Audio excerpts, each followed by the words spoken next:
In the near future, a tech company has invented a brain implant that links your thoughts to your phone. But the first test subjects are using their social media while they're sleeping. Very private photos and videos are shared on people's stories. Sex dreams are described in direct messages to friends and family. People's subconscious email their bosses about the jobs they hate before they quit and are unemployed by morning. The trial run is a failure, so the creators hire an up-and-coming software developer to fix it.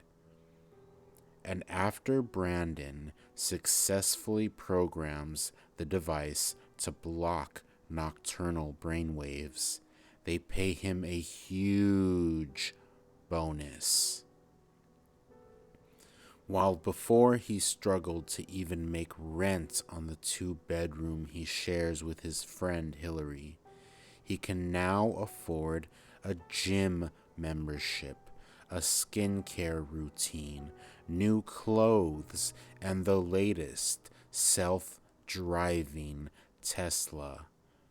Brandon wants to be the man of her dreams when he finally tells her how much he loves her. So for weeks, he works hard to improve himself in every way he can, while she comments on how fit and well dressed he's become. And then one day during his workout, Hillary texts him saying they never hang out anymore. She misses him. He reads the message 10 times. He's so nervous, but he works up the nerve and asks her to have dinner with him tonight. And she says maybe. She'll see. Excited, he finishes his workout. He hurries home, where he finds a man on their living room couch. "Oh, hey, you're Brian, or Brent, huh? What's up, man?" he says. "I'm Ronnie." "Yeah, she's in the shower, getting ready before we head out." And that's when Hillary comes out of the bathroom, telling Brandon she's sorry, but she has plans now. He says it's fine.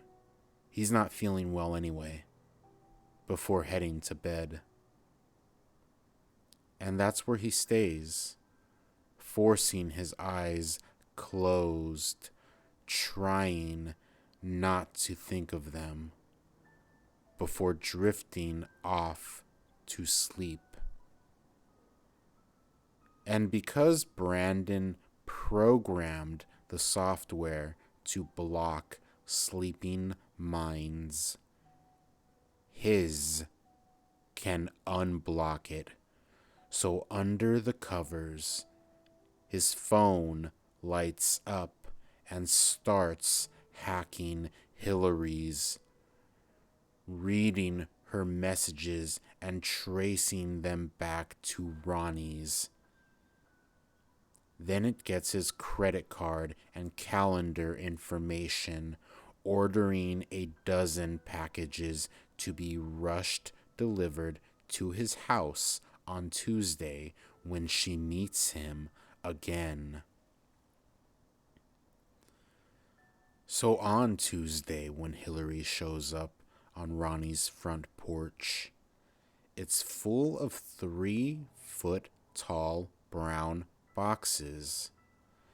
Confused and curious, she tears one of them open to find a child sex doll.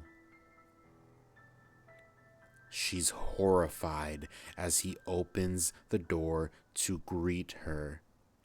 Pushing him away, she calls him a sick fuck, saying she never wants to see him again. He says wait, he doesn't understand, and she tells him to back off or she'll make a scene that his neighbors can hear, so they'll all know he's fucking someone who's not his wife. Ronnie lets her drive off and go home crying to Brandon, who comforts and consoles her with no idea what his subconscious has done. But he tells her she deserves better. She's too amazing for creeps like that. She says duh, she knows, she's a fucking queen. And blushing, he says he wants to treat her like one. Before she tells him to hold that thought, her friend Kevin is FaceTiming her. He says to come over, he's having a party, and she asks if she can bring her roommate. That Tesla fool, he says. Yeah, bring him.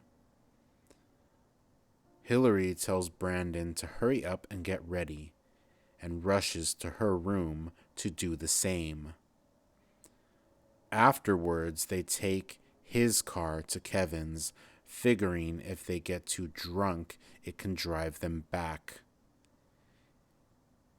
He greets them both at the door before quickly putting his hands and lips all over her and pointing him to the keg of beer in the kitchen. He pulls Hillary upstairs as she tells her little friend she'll be back soon. While Brandon marches to the kitchen, gets some beer, and quietly gets drunk on the couch for hours until passing out, while his phone hacks theirs upstairs. His nightmares hear Kevin through his microphone joking about her sugar daddy downstairs. Hillary says, ew, she'd never give any sugar to Brandon. He's probably a virgin. They both laugh and have sex again before coming back downstairs. And everyone's gone home except for her ride. They sit down next to him, saying he makes the couch look very comfortable. So they check if he's really sleeping, and he is. So Hillary starts going down on Kevin, and she's really getting into it, until Brandon wakes up to see the love of his life servicing another man. Still drunk, he chokes out a heartbroken, "What the fuck?" and quickly looks away. Holding back his tears, he apologizes, then stumbles out the front door. But heading to his car, she catches up to him in the driveway and tells him to wait. They're gonna ride back together. She doesn't want to pay for an Uber.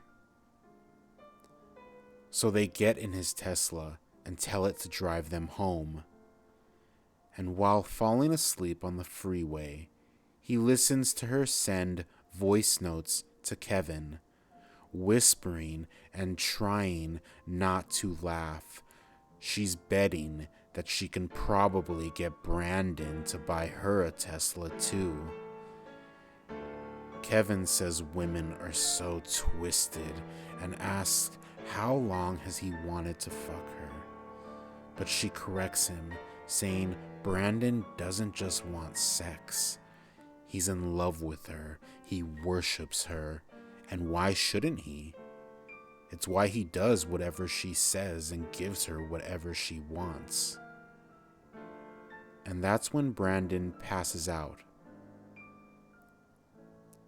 before the car's autopilot is hacked by his nightmares. They drive it faster and faster to cut off an oil tanker in the next lane and then pull the emergency brake to stop in front of it. The big rig slams into the car, crushing and tumbling over them in a fiery highway explosion, killing them both instantly.